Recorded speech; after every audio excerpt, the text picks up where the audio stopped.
সফল হওয়ার জন্য আমি আব্দুল্লাহ ইবনে মুযাফা হাঁটতে হাঁটতে আমার 1000টা জীবন দিই। এই ছিল সাহাবাদের ইমানি শক্তি। আর আমাদের শক্তি কতই না দুর্বল, কতই না দুর্বল। আমাদের শক্তি ইমানি শক্তি নাই বললেই চলে। তো সম্মানিত উপস্থিতি, একজন প্রকৃতপক্ষে সফল কাম লোক সে তার লজ্জাস্থানকে হেফাজত করবে।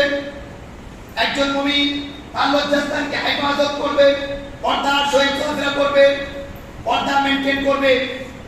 আল্লাহ পাকের রব্বুল কারীম মুমিনের পরিচয় দিয়ে অন্য আরেকটি আয়াতের মধ্যে বলেন, ইন্নামাল মুমিনুনা আল্লাযীনা ইযা যুকিরাল্লাহু ওয়াজিলাত কুলুবুহুম ওয়া ইযা তুলিয়াত আলাইহিম আয়াতুহু যাদাতহুম ঈমানা ওয়া আলা রাব্বিহিম ইয়াতাওয়াক্কালুন।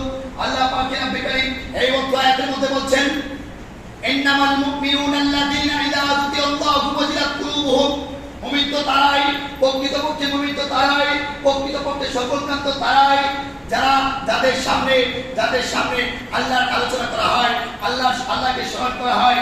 যখন তাদের সামনে আল্লাহর কথা স্মরণ করা হয় তখন তাদের অন্তরগুলো ভয়ে থরথর করে কাঁপতে থাকে।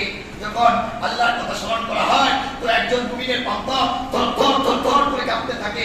অতঃপর তিনি বলেন, ওয়াইদা তুলিয়াত আলাইহিম আয়াতুহু, আর যখন মুমিনদের সামনে আল্লাহর কালাম পাঠ করা হয়